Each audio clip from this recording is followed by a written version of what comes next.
I got 2 big denials. The visa officer would say, "Sorry, I am not approving your visa today." Maybe the heels was why I got denied my F-1 visa.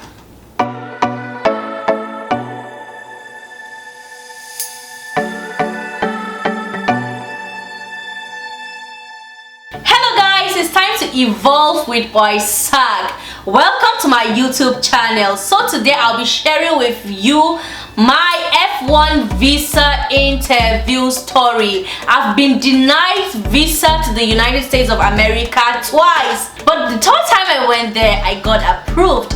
I did some things differently the third time I went. That was why my visa was approved. So in this video I'll be sharing with you tips on what I did differently. I hope this video educates you or give you that information on what to do differently, how to re-strategize and make this work. And if you're going for your F-1 or J-1 visa interview for the first time, this video would give you information on things to do. Let's get started.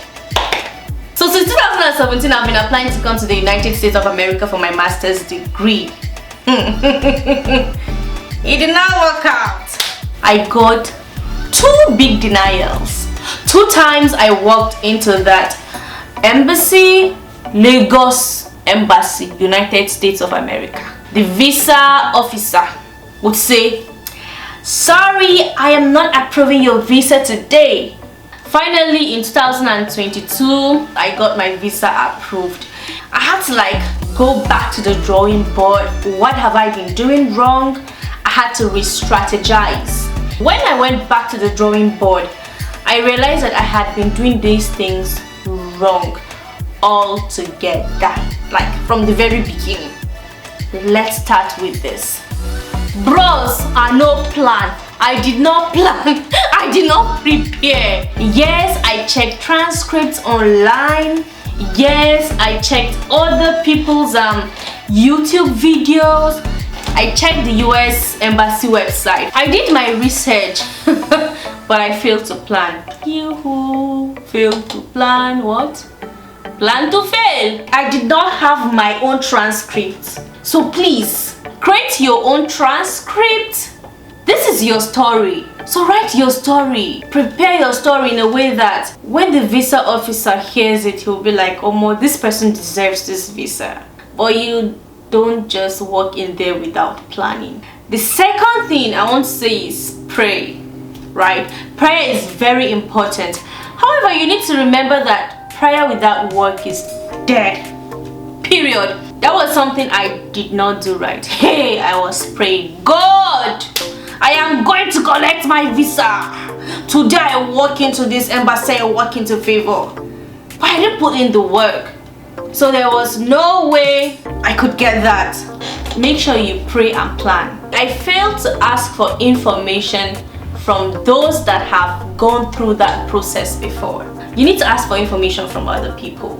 Those who have passed through that experience, those who are going through that experience.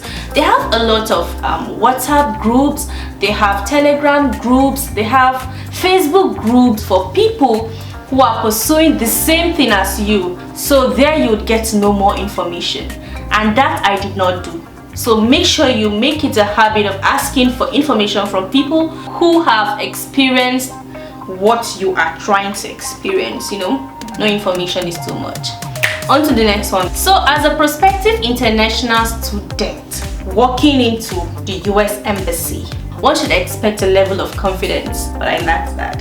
Yes, I was coming in the confidence, false confidence. Yeah, maybe, but it did not emanate from my heart. So you have to come in with genuine confidence, but that I lacked. So because of that, I was not looking into the visa officer's eye. And Americans like to look into the eyes when they're talking to you. The eyes is the window to the soul. That's what they say. Yeah, and it's a sign of honesty, when you keep the eye contact. So as a prospective student in the USA who is going to the US Embassy for visa interview, look into the eyes of that officer. Tell him why you are there. Tell him why you want to go to the United States. Don't be doing in our village we don't used to look at elders in the eye. please look into that officer's eye, yeah, and share your story. The officer wants to listen to your story. All you need to do is be concise, be detailed, but don't go and be cutting corners, like telling them how they broke tree and then they use it for firewood, and then the firewood turned into kerosene, and then the kerosene is now petrol. That was what I did in my first visa interview. I remember them asking me this question: what would you do when you come back to Nigeria? And I was like, I will come back, I'll open a radio station, I will start doing film. So I was just trying to like make everything connect, but the connection was not connecting in the story. So guys, please make sure you get your story straight and tell them your story. They like gist too, but please keep it short and simple. Kiss. Get your funding record straight. Preferably, you should have some sort of scholarship, assistantship, fellowship, whatever ship from the school. That is always a plus when you get to the visa interview. Let them know your family can sponsor you. Let them know you people are not poor. Blow your horn, baby. Blow it. Nobody will blow it for you. So I've been giving you bad news since. Let me give you the good news. The third time I went into the USA Embassy in Nigeria, my visa got approved. I planned, I prepared, I wrote my transcript. I had mock interviews. I called people, anybody that I know that had passed through that experience, that I had connection with, of course. I didn't just pray blindly without working the work. I prayed and I worked the work, and then God plus 1 is infinity. So this time around, third time I'm walking into that embassy, I was having full funding. Full, it choked. Like it was full and overflowing. I went in and I was confident. When the consular asked me, he was like, what are you studying? What would you be doing in your internship? Because what I go is called GPS science and internship. I'll talk about that in another video, yeah. So I explained that to him. I told him what I'm doing, and then he asked me how I intend to pay for some other things, and I was like, yeah, I got sponsorship. I had a financial document and a proof of fund on my I-20. He checked it and he was like, oh cool. And he asked me after school what would I be doing. I told him I was gonna come back to Nigeria, take a bigger role in my organization, get married. Of course, there should be something tying you back to your home country. They don't want you to have the intentions of japaing. If you're not Nigerian, japa means immigration. So you have to let them know that you have no intentions of migrating to the USA. It's a non-immigrant visa, and once you're done with study, you're coming back to your home country. So that was what I did, and hey, when he said my visa was approved, I smiled. I was like, thank you Jesus, thank you Jesus, thank you Jesus. Since 2017, I have been trying this, finally my visa got approved, thank you Jesus. Finally I am coming, I have full funding, thank you Jesus. Another thing I did differently this time around, the third time, at that visa interview arena as a then prospective international student, was first I tricked my mind into thinking that I was not just going there to have a visa interview, but I'm going to have a conversation with people. I'm going to tell these people my story. The first 2 times when my visa got denied, it was just a question and answer session. Why are you coming to the USA? I am going there to school, blah blah blah blah blah. But this time around, I tricked my mind into thinking that I was actually talking to my boss at work, and it worked for me, yeah. Because at the end of the day, we ended up smiling and just talking. So first of all, it starts in the mind. You have to position your mind to where you want to see yourself. An important information I forgot to share with you was that the first time I went for my visa interview, my passport was 6 months to expiration. The 3 times I went into that USA embassy in Nigeria, twice I went to Lagos embassy, and then the last and winning time I went to Abuja.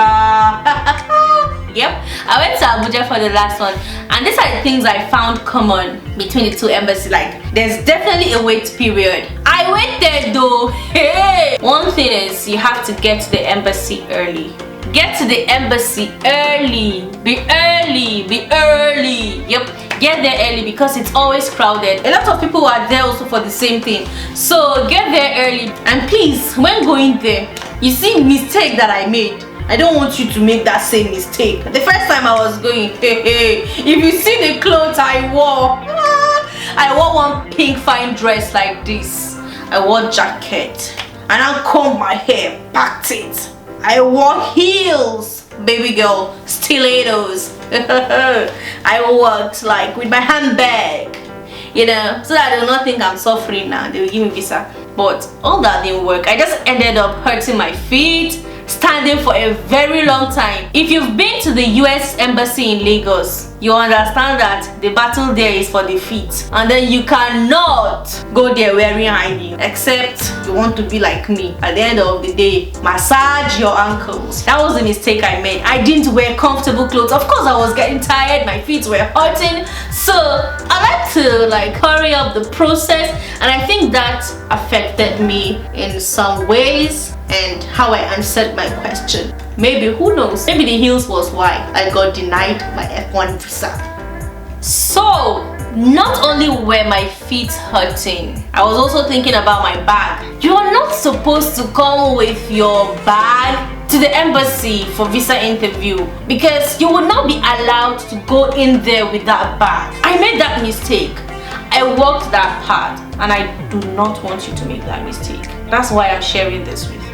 However, the third time I went for my visa interview in Abuja, I went with someone, and those documents and my phone, of course, when you're going out, your phone, you need to carry it. Who doesn't carry a phone along these days? However, they will not allow you to get into the embassy with your phone. However, you can bring someone along to the embassy. That person can wait for you. Your father, your mother, your sister, your uncle, your boyfriend, just anybody. The person can wait for you. The person can hold on to your belongings, and then the person can give you moral support. So guys, the two F-1 visa denials and the one approved all worked out together for my good. These days I'm just thankful that I could not come to the US at that time. But I am thankful it took time. I am thankful I learned from my mistakes. I am thankful I got funding. I am thankful I learned from other people. If you have been denied a visa, F1, J1, H1, B1, whatever kind of visa you've been denied before, it is not the end of it. Go back, apply for it again, re-strategize, do it differently, and best believe you would get it. Check what you've done not too good the first time, the second time, the third time, the seventh time you've been for that visa interview. Re-strategize, plan, ask questions, talk to people. Please don't forget to pray and plan, walk and pray. They work together, all this, and it will be easy peasy at the end of the day. Okay, I know you can do this because I've done it and I'm here now. If you've come this far, thank you so much. I appreciate you. So I'd like to know about your F1 visa interview process. Have you been denied before? How many times have you had the visa interview? And how many times were you denied? Were you approved on your first trial? What did you do? And what did you do differently if you were denied before and now approved? Thank you so much, guys. Don't forget to like, share, comment, and subscribe so we can evolve together. My name is Boy Sak Tanko, signing out.